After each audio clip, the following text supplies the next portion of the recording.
The story kicks off in the schoolyard where students are dutifully performing their morning exercises, except Bolin, who is far too occupied staring at his lifelong crush, Jenny.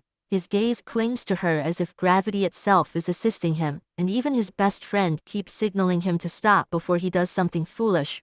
But disaster strikes anyway when the class teacher walks in, and Bolin, completely distracted, ends up smacking him by accident. The poor man's glasses shatter tragically, and Bolin earns a furious scolding. The truth is simple that Bolin has adored Jenny since childhood, yet has never developed the courage to speak to her. Watching her from afar is enough to turn his heart into a hyperactive drum. Inside the classroom, Bolin is thinking about his dream of becoming an astronomer. Planets, stars, galaxies, the universe, everything cosmic fascinates him. But once again, he is caught daydreaming and scolded, and despite his best friend Hao's valiant attempt to defend him, the teacher throws both boys outside the class. Luckily it is break time, so they wander around campus and watch different students enthusiastically promoting their clubs. Bolin nearly floats with joy when he sees Jenny encouraging astronomy lovers to join her astronomy club. This was the cosmic blessing he didn't know he needed. But unfortunately, a swarm of students suddenly rushes forward as the school's most dramatic celebrity enters. Paul, the boy every girl mysteriously loses brain cells over. Paul proudly introduces himself as the president of the astronomy club and starts bragging endlessly about his achievements. Somewhere in the giggling crowd, a girl announces that Paul's sheer handsomeness is making her faint, and Hal mutters that she better not faint because he is absolutely not interested in lifting strangers off the ground. Paul then showcases his bizarre inventions that Bolin finds laughably useless. A self-returning ball, a magical oil that claims to help you lose weight while running, and a barbecue trick that looks like a direct invitation to call the fire brigade. While Bolin and Hao exchange looks of deep, existential disappointment, the girls practically worship Paul and join his club instantly. Unable to take this nonsense anymore, Bolin speaks up, saying the astronomy club has turned into a fan club full of people who probably think Venus is a shampoo brand. Paul struts over with full arrogance and mocks Bolin for being the type of boy who looks for aliens behind school buildings. Insecure about losing his spotlight, he refuses to let Bolin join and even pushes him away. Jenny quietly watches all this with disappointment because she genuinely wanted Bolin to be a part of the club. Later, as Bolin and Hao are passionately badmouthing Paul, the school bully Jian appears and demands to know what alien discussion they were having. Bolin boldly says Jian can't bully him forever, but Jian still punches him for nostalgia's sake. Bolin quickly spots the class teacher walking by, and in a desperate attempt to escape, launches a ball directly at the poor man, then bolts out of the scene. The teacher's freshly taped glasses shatter yet again, and he starts shouting at Jian. Terrified, Jian runs away too. After multiple failed attempts to catch them, Jian gives up. Meanwhile, Bolin sneaks off, changes his shirt, and blends into a group of kids. While sitting there, Bolin notices his stepbrother Momo trying to sell soft toys to students, but no one is buying anything. Bolin advises a kid to buy one and give away his extra red ribbons. The kid refuses until he demands Bolin's expensive watch in exchange, a level of bargaining skill that could get him hired by luxury brands. Bolin reluctantly agrees. Later, the same soft toy ends up in Bolin's hands again, and Momo comes running to thank him for helping. Their mother arrives soon after, kindly inviting Bolin to dinner with them. She had married a wealthy man and no longer lived with Bolin and his father.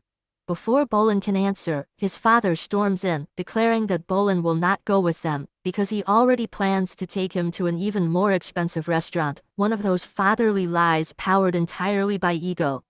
To top it off, he hands Bolin a stack of money for dramatic effect. Bolin's father deeply resents his ex-wife for abandoning him during hard times and marrying rich, so he keeps Bolin away from her. When they get home, he cooks dinner for Bolin and immediately asks for the money back. Bolin is stunned, first no restaurant, then the money-snatching betrayal. His father unapologetically says the theatrics were necessary, and Bolin reluctantly hands back every hidden stash. Then he is ordered to begin piano practice immediately.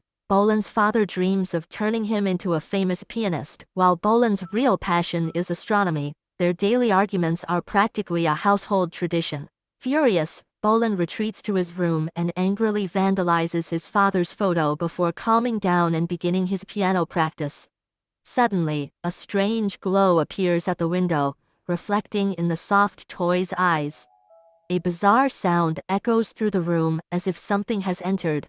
Bolin turns around but sees no one.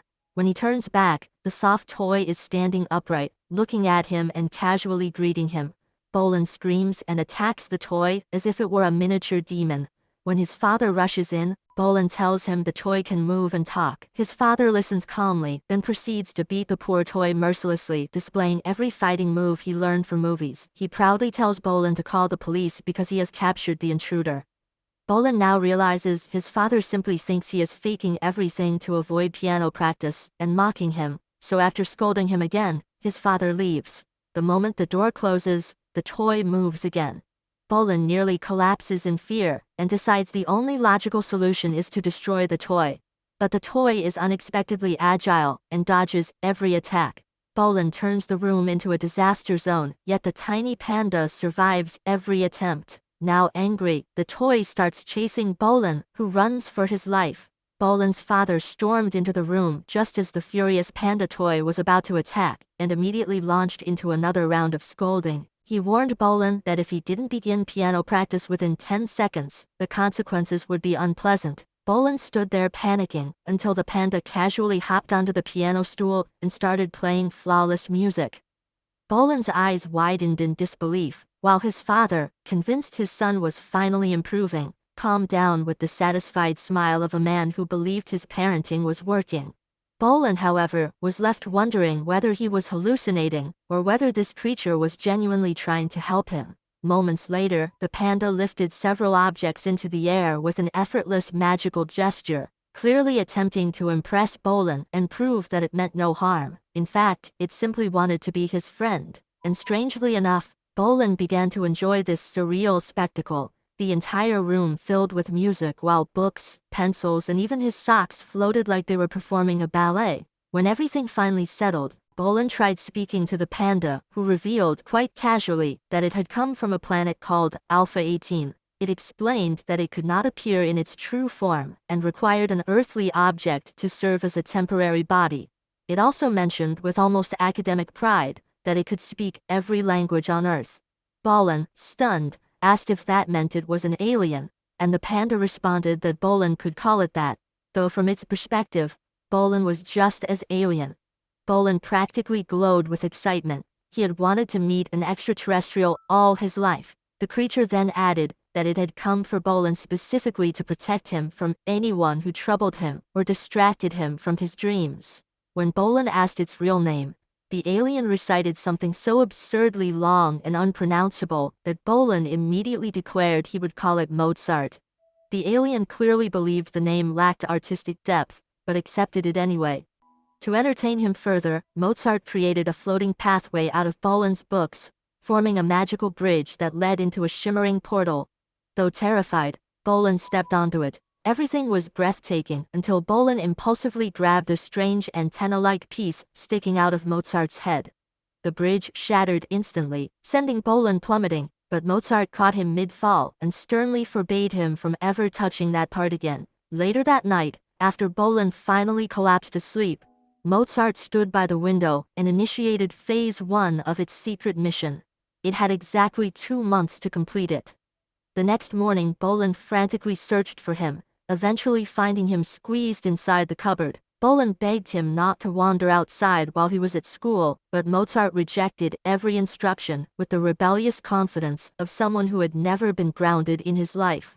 On the school bus, Bolin discovered to his horror that Mozart had hidden in his backpack. He scolded him, but Mozart only complained that Earth was unbearably noisy, a legitimate observation considering the bus sounded like a zoo on wheels. In class, Bolin stuffed Mozart inside his desk, but Mozart kept poking until Hal caught on that something suspicious was happening. He cornered Bolin later and demanded to know what he was hiding: a rabbit, a cat, or perhaps something cursed.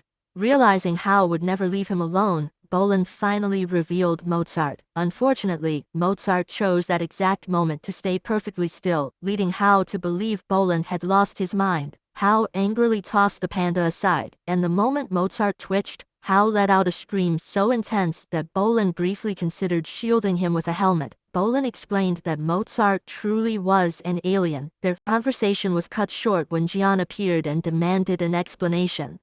Both boys lied clumsily, claiming they were only playing with a toy. But the second Jian resumed his habit of punching Bolin, Mozart intervened and spun Jian through the air like a malfunctioning helicopter. When Jian finally stopped, his clothes had transformed into a ridiculous combination that made Bolin and Hao laugh uncontrollably. Jian fled before anyone else could witness his humiliation. Hao, thoroughly impressed, declared Mozart a legendary figure and begged him for help in winning a football match in front of the schoolgirls. After receiving a generous amount of flattery, Mozart agreed. Paul's team, filled with athletic, overconfident players, looked unbeatable, whereas Hao's team resembled a group of sleepy turtles. But once the match began, Mozart made the ball fly exactly where it needed to go, shocking everyone. Hao scored goal after goal, so many in fact, that even he looked surprised every time it happened. Bolin felt proud watching Mozart's magical mischief, and ultimately Hao's team won, celebrating as though they had defeated a world-class team instead of accidental luck. Later, while heading to class, Bolin caught sight of Jenny again, and immediately forgot how to breathe. Hao and Mozart teased him mercilessly.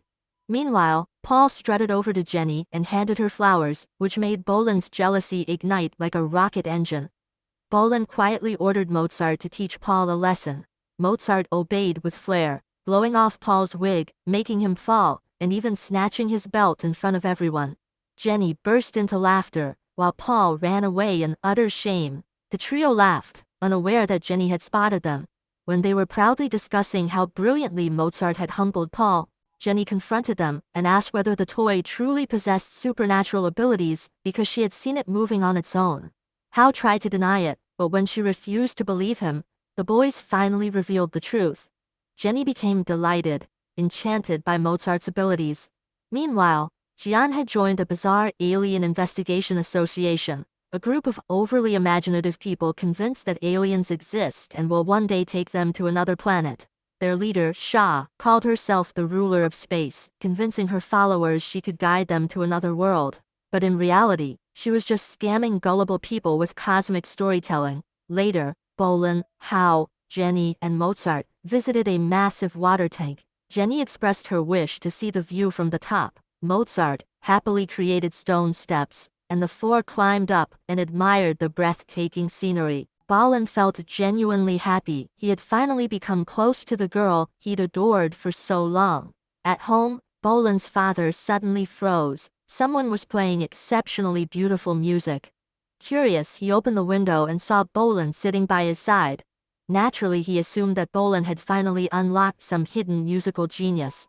Proud of his talented son, he didn't scold him at all that day.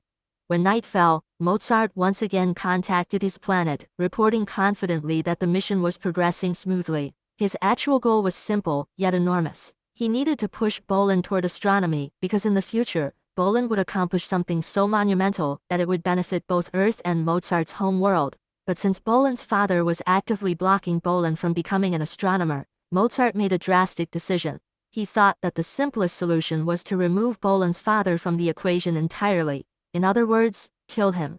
The next scene showed Bolin returning home with his grandfather, who had just come back from the retirement home and was being sweetly waved off by a crowd of old ladies. Apparently, Grandpa was the unofficial heartthrob of the retirement center. Meanwhile, Bolin's father was still in the car when Mozart tried to assassinate him, and failed spectacularly. Later, when Bolin's father was taking a bath, Mozart tried again and failed again, this time injuring himself in the process. Bolin's father, blissfully unaware, continued his routine. Mozart then decided dramatic attacks weren't working, so he'd strike from behind. He lifted a knife, ready to strike, just when Bolin rushed in and grabbed it. His father assumed Bolin was fooling around and scolded him out of the bathroom. Soon after, Bolin had Mozart tied up like a criminal during an interrogation scene, demanding to know who he really was and why he tried to kill his father. Mozart sheepishly replied that he only did it because Bolin's father kept forcing him to learn piano, and Mozart wanted to protect him. Bolin warned him firmly that if he ever tried harming anyone again, their friendship would end. The next day brought a new concern. Jian's father arrived at school, worried because Jian hadn't come home since the previous day.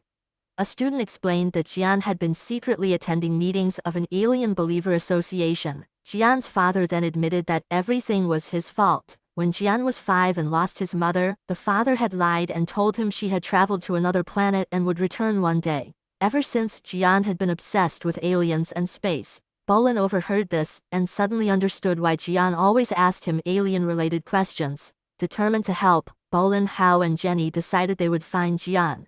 With Mozart's help, they tracked him down.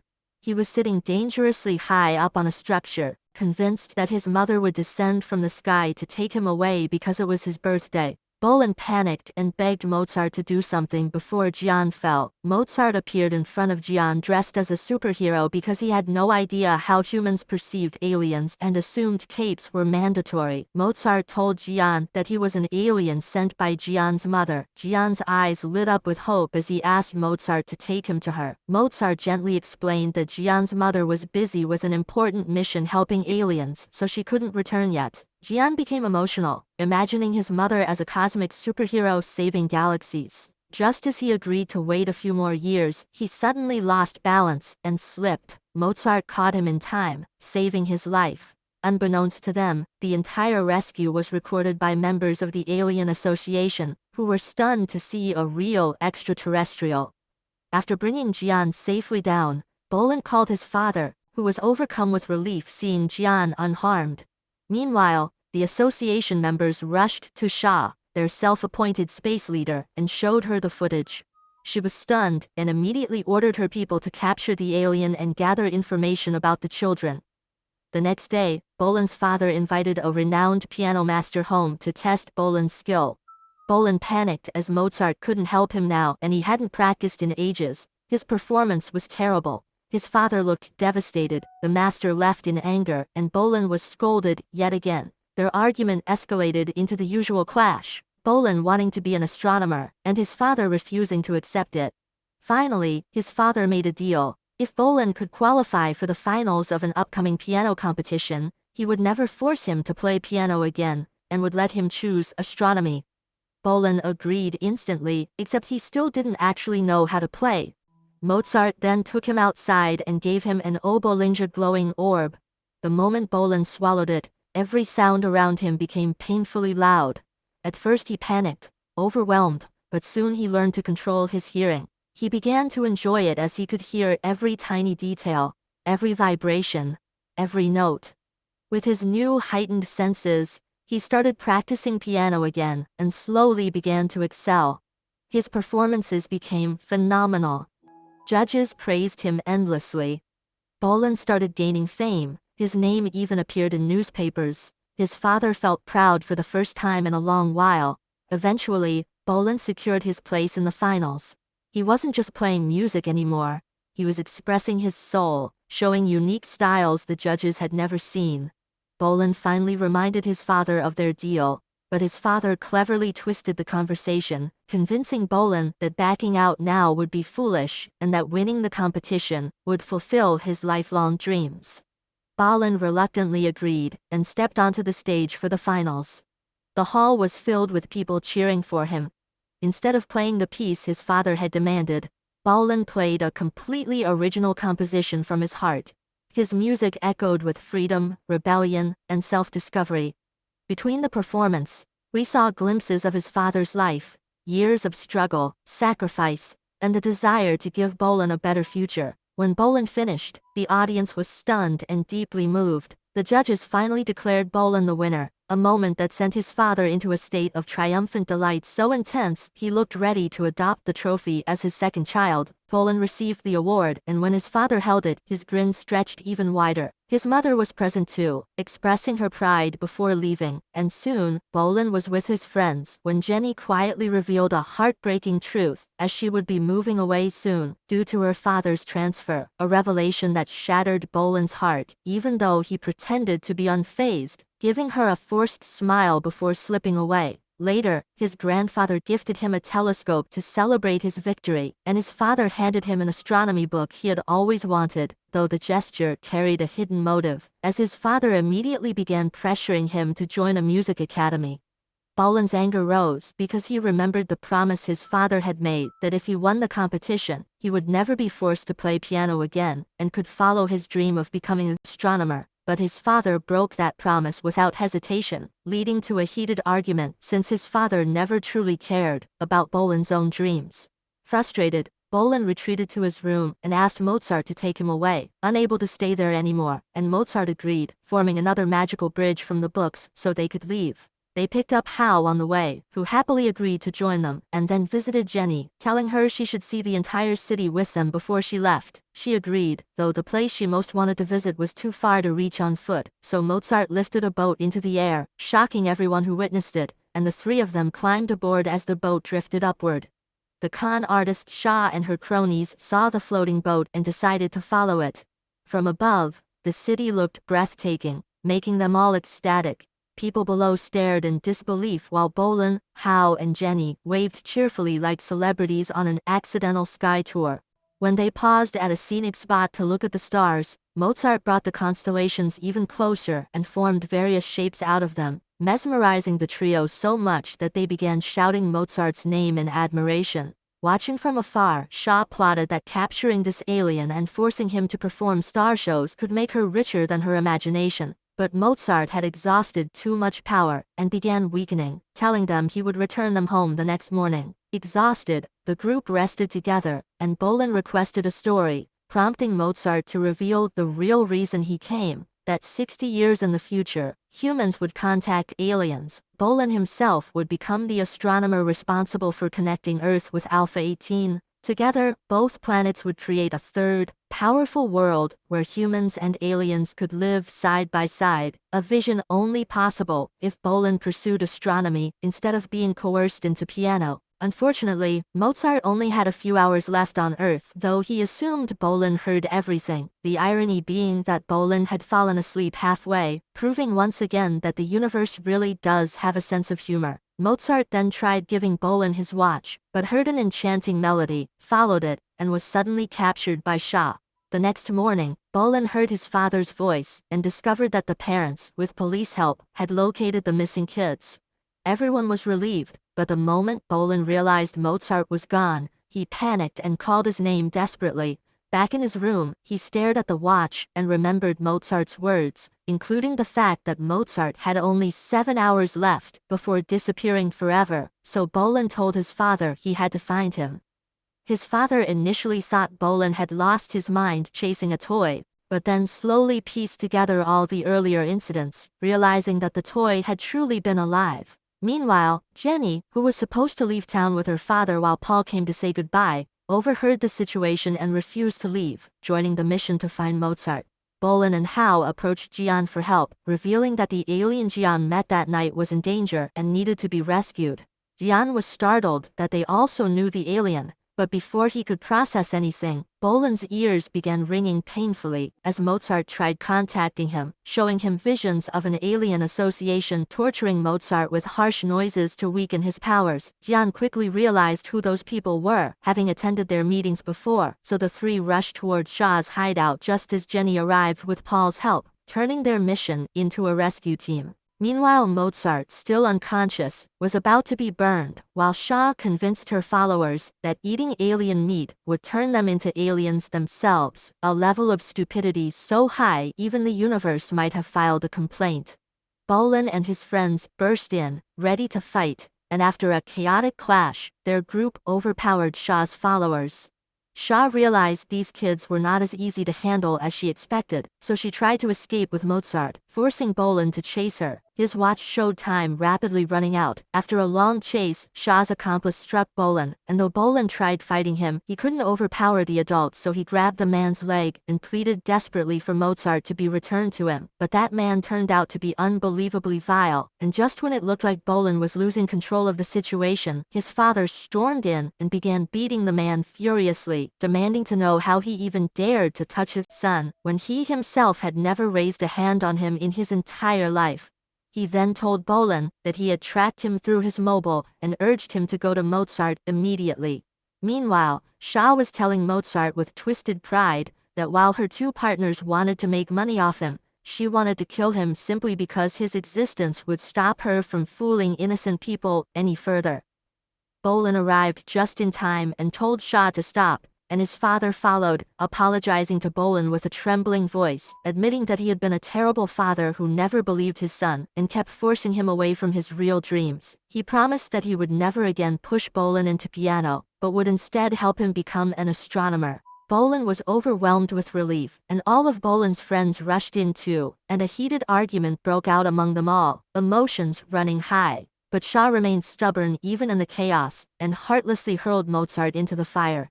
Bolin's world shattered in a heartbeat, yet before anyone could fully process the horror, Mozart began rising from the flames, glowing faintly as if the fire had merely warmed him up. Everyone gasped in disbelief. His mission, it turned out, was now complete, because Bolin's father had finally agreed to let his son follow his true path. With a dramatic flourish, Mozart singed Shah's clothes and sent her tumbling aside, a moment so poetic that even gravity seemed to clap in approval. He then fell forward, and Bolin instinctively caught him, holding him close. Mozart assured him that he would return someday. Bolin broke down, and when Mozart quietly asked whether he too was considered part of Bolin's family, Bolin nodded through tears, and said that he absolutely was. Mozart glowed with happiness, finally feeling like he belonged to someone. The atmosphere was deeply emotional when a spaceship descended, gently lifting Mozart away. But when everything calmed, an eerie truth settled in. No one except Bolin and his father remembered Mozart or anything related to him. Everyone stood confused, wondering why they were even gathered there. The only memory that remained was Bolin's father's promise to let him become an astronomer. With that lingering truth, they all left with quiet relief. A jump in time showed Bolin narrating that school life had been smooth lately, and his father was giving him unwavering support. Jenny had moved away with her father, and Bolin missed her deeply, but he still had the constant feeling that another friend, someone extremely special, was missing from his life. Yet he could not recall who it was. Just then Hao appeared and mentioned that the woman named Shah had been arrested for scamming people. Bolin felt a fleeting sense of familiarity at her name, though he could not place her at all. The story seemed complete, but delivered one last twist. In a mental hospital, several people lay unconscious, and the shadowy silhouettes of aliens slowly approached. They had come to meet Shah. Terrified, she assumed they were Mozart's siblings, but the aliens clarified that they were his enemies, and the enemy of their enemy could very well be their ally. Their purpose was grim. They had arrived from another planet to kill Bolin and prevent the future from unfolding. They asked Shah if she was willing to join them. Delighted by the offer, she accepted and became part of their alien squad. With that chilling scene, the story came to an